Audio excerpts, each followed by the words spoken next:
That is one rude girl, not even an excuse me to us. And that is one besotted man, not even any form of regard for us here. Star took another cup from a passing waiter. He was being polite. Are you alright? Yes, why? Star smiled too brightly at her. You seem a little breathless. How many of those have you had? Don't worry about me. Go find your husband. I'm a big girl. If you are sure. Thirsty hesitated. Yes, I am. She took a sip of her drink. Thirsty left, taking her peace of mind with her. Star couldn't help watching Stanley and Betty as they moved on the dance floor. They looked like a couple made in heaven, and she was sure that everyone thought so, because it seemed as if at that moment, everyone was staring at them. Betty was still under 13, very young, and she made Star feel ancient at 32. She exclaimed inwardly. No one had ever made her feel so old, drab, and inferior the way Betty did with just one glance. There was no need to be jealous of the girl. Jealous? She laughed and dropped her glass with a passing waiter and picked up yet another one.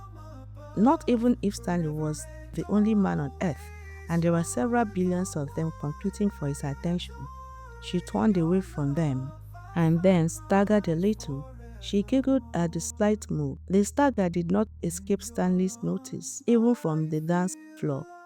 He had seen her drink 2 glasses of champagne, and he did not know how much she had consumed before. As a rule, he did not drink. Maybe that came from hearing his grandfather call his father that Ogogoro man all his life. Something was off with Star tonight. She wasn't her usual playful self. It was as if she was trying to hide a pain no one else could see but herself alone. Then he saw her stagger again as she dropped her glass and took another one.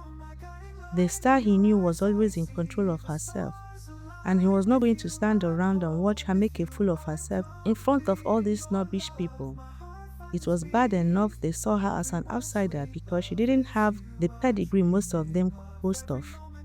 Without wasting any more time, he stopped dancing. What's wrong? Bessie asked. I am sorry, I have to leave. My friend needs me. He walked away. She turned, following his movement. She watched him walk over to Star. To her astonishment, her sister was right. Her only real competitor was Star. Had not her sister noticed how he had looked at her when she arrived in that dress? Betty smiled as she watched them undeterred because the Abimbola girls had never lost that when it came to men. Stanley got to Star as she was about to take another sip of yet another glass of champagne. He took the cup from her and she looked at him with irritation. He could see that she was very tipsy. What's wrong with you? How come you notice ancient me when you are drooling over me? I'm young and pretty, Star said in a loud voice, making people turn to look at them. That's it. You've had enough. I'm taking you home. He tried taking her hands, but she pulled back and staggered slightly. But he caught her, hoping no one noticed. What's wrong, Stan? She pawed, imitating Betty. All the pretty girls panting after you are not enough. Let go of my hands. He knew he had to do something to stop her from talking, and short of placing his hands over her mouth, there was nothing he could do. That would be a wrong move with all the people turning to look at them. He did the next best thing he could think of. You had better go back too. Her words were cut off as her words suddenly tilted, and she found herself in his arms, but she was too tipsy to care or notice the jolt of electricity that followed. But oh, he noticed and felt it like nothing he had ever experienced before. It was a miracle he did not drop her from the shock of it. With her senses all but gone, she put her hands around his neck and relaxed. Suddenly, all the loneliness and heartache she felt before disappeared. Stanley drove quietly through the night. He glanced at her at intervals, but she was sound asleep. He wondered yet again what could have moved her to want to drink her sorrows away. He had seen her earlier at Uche's office and she looked alright to him. So what could have gone wrong between then and now to bring her to this terrible state of mind? And then she seemed angry that he had gone off to dance with Betty. Could it be? No, he dismissed the thought from his mind. There was no way she could be jealous of Betty. She was everything Betty wasn't. Wiser, more beautiful, and more accomplished, without a billionaire father to make the ride smooth. He heaved a sigh as he was about to make the turn leading to her street. Then he remembered she had recently bought a house and had moved.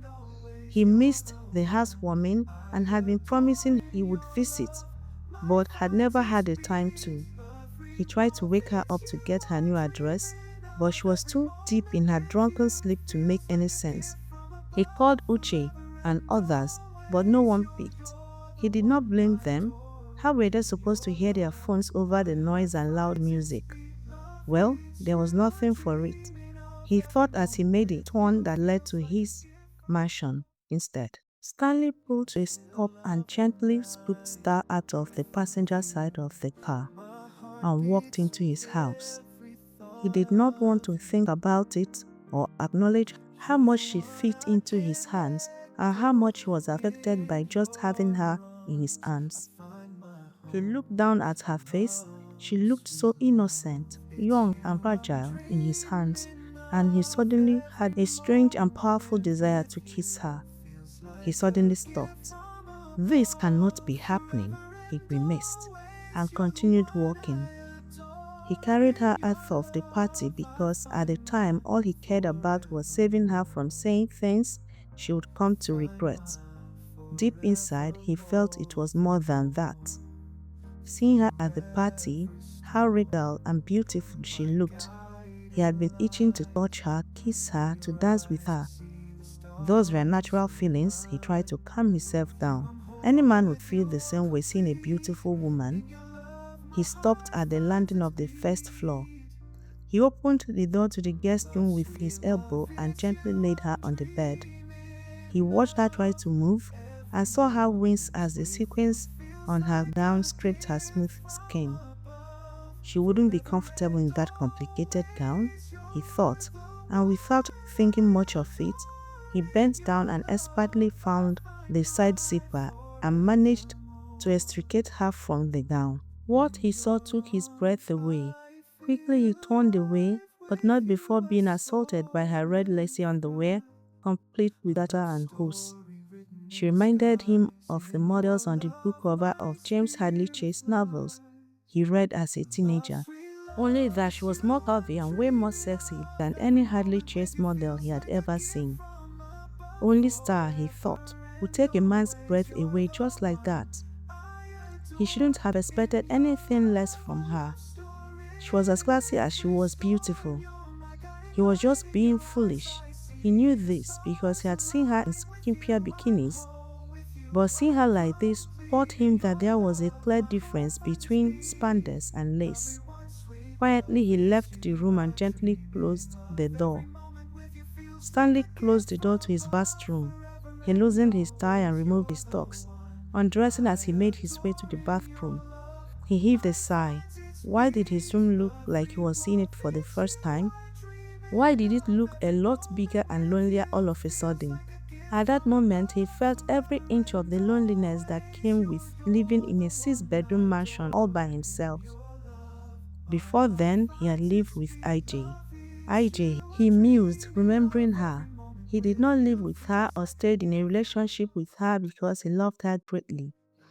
Even then, he knew it wasn't really love, but he loved the stability she represented. He knew he wasn't coming home to an empty house. They thought that he was coming back to another human being, that there would be warm food, conversation, and a warm body to sleep next to. All through the night made him stay. And if not for her greed, he would have convinced himself that love did not have more to offer and would have married her. He walked into his bathroom to take a shower. He turned on the faucet and felt refreshed at once. After IJ had built a wall around his heart, not that he was really heartbroken, but because he was embarrassed that the woman he gave almost all he had to preferred his best friend. That embarrassment had taken time to get over. Since then, He had done his best to avoid any kind of emotional entanglement.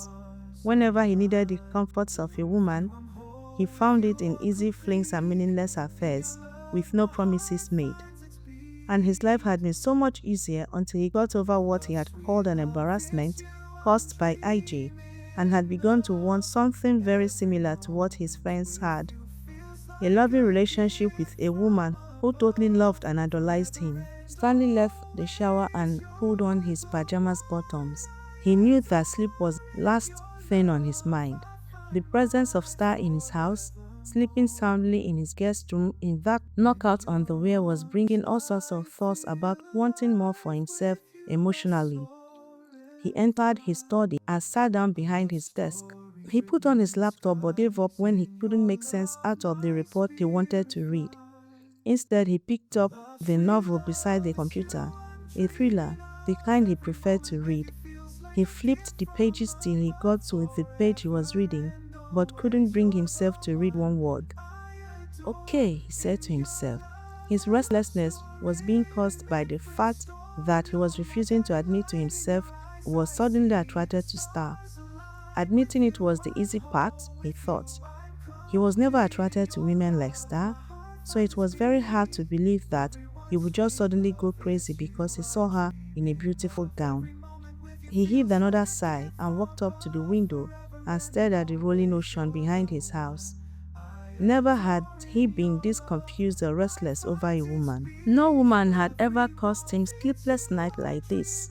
Not even IJ, not even her betrayal, not even Betty, whom he had quickly become attracted to.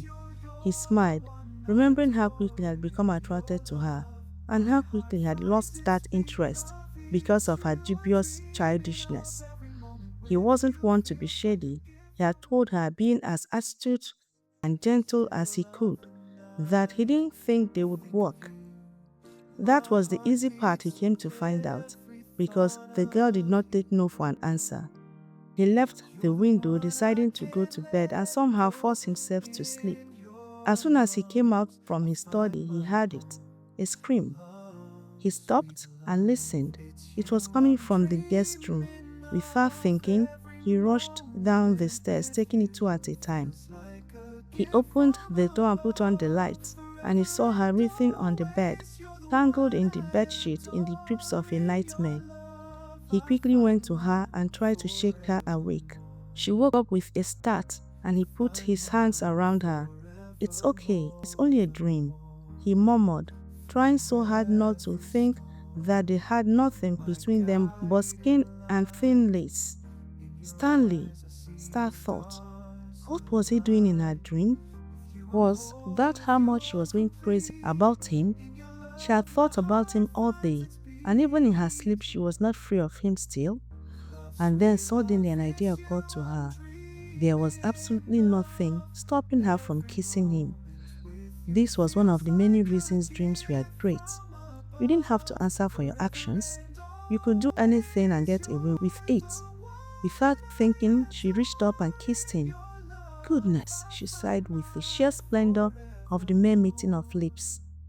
Stanley was taken aback by the sudden kiss, and even with a powerful jolt of electricity that flushed through him, and he moved back, staring at her and trying to make sense of what was happening. Undeterred and loving the feeling of warmth that engulfed her following the kiss, she reached for more, but he held her at arm's length. Then she opened her eyes. What kind of dream could feel this real? She asked herself. "You are not yourself," he said to her. He had never taken advantage of a woman before, least of all a drunk one who also happens to be his friend. No matter how much he wanted to kiss her back, he knew it would be wrong, very wrong. He laid her back on the bed, trying his possible best to avert his eyes from her beautiful and scantily clad body. In the still of the night, I think of you. My heart beats with every thought